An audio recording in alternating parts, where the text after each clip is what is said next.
Assalamualaikum warahmatullahi wabarakatuh. Hai teman-teman semuanya, sebelumnya izinkan saya memperkenalkan diri. Nama saya Resi Bisamita, biasa dipanggil Resi. Saya berasal dari jurusan Ilmu Sejarah Fakultas Ilmu Budaya Universitas Andalas dengan BP 2010-71-2002 untuk mata kuliah Sejarah Indonesia dari tahun 1900 sampai dengan tahun 1945. Nah, pada kesempatan kali ini Resi akan mencoba mereview sebuah jurnal dengan judul Iklan Lampau di Indonesia nih teman-teman. Nah, untuk mempersingkat waktu, yuk langsung aja kita lihat apa sih isi dari jurnal ini.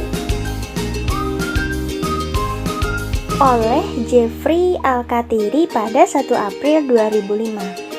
Nah, komik di Indonesia muncul sekitar tahun 1930-an. Pada awalnya, komik masih dalam bentuk strip bersambung di beberapa majalah dan surat kabar, dan pada umumnya menampilkan cerita karikatural dan cerita rakyat. Nah, baru pada tahun 1950-an, komik di Indonesia tampil dalam bentuk buku.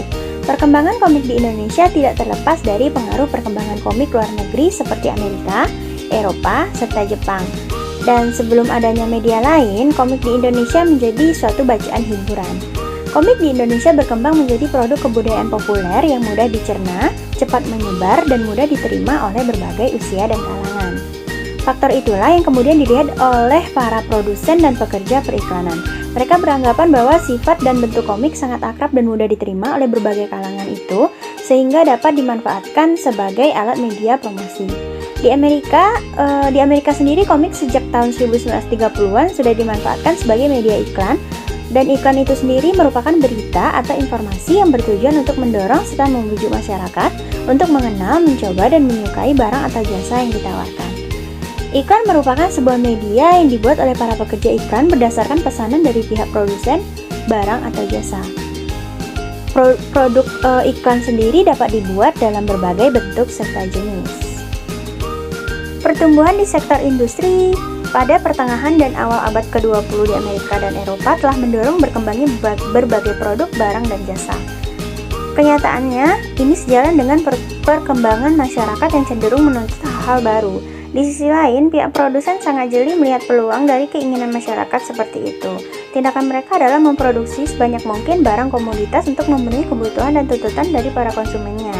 Interaksi timbal balik antara produsen dan masyarakat itu secara tidak langsung dijembatani oleh media periklanan yang menginformasikan sekaligus mempropagandakan produk barang dan jasa yang ditawarkan kepada masyarakat secara luas.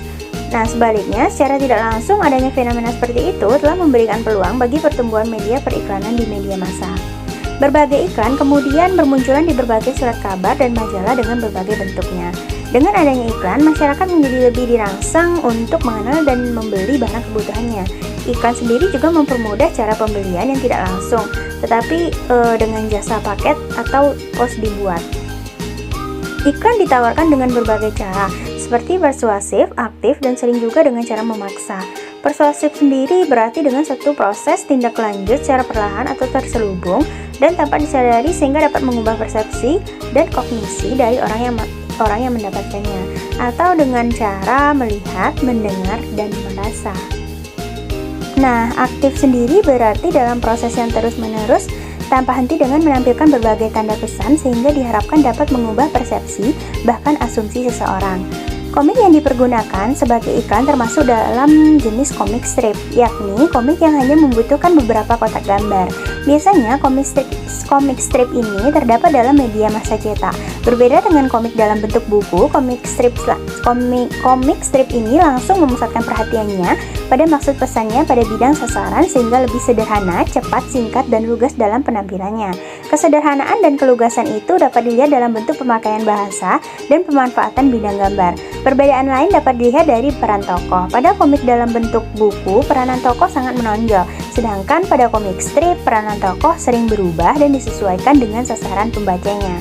Nah, dari segi bahasa sendiri, iklan itu banyak menggunakan bahasa percakapan sehari-hari, seperti beliin, de jempol bener, dan ngomong. Dari segi grafis, kedua iklan ini sama-sama berbentuk panjang sekitaran 5-6 kotak panel dan bersifat konvensional bahkan terlalu verbal dalam mengungkapkan maksud pesannya.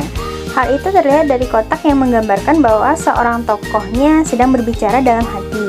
Umumnya dalam komik, maksud demikian dapat digambarkan hanya dengan balon yang keriting ditambah dengan buntut suara yang terputus-putus, tanpa harus diberi narasi penjelasan bahwa tokoh ini sedang berbicara dalam hati.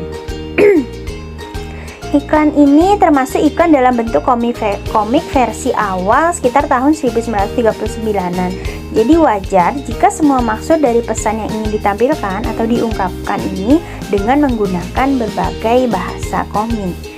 Nah, mungkin cukup sekian dulu ya teman-teman review jurnal dari Resi. Kalau masih ada kesalahan ataupun kekurangan, mohon dimaafkan. Resi akhiri dengan wabillahi taufiq wal hidayah. Wassalamualaikum warahmatullahi wabarakatuh. Terima kasih.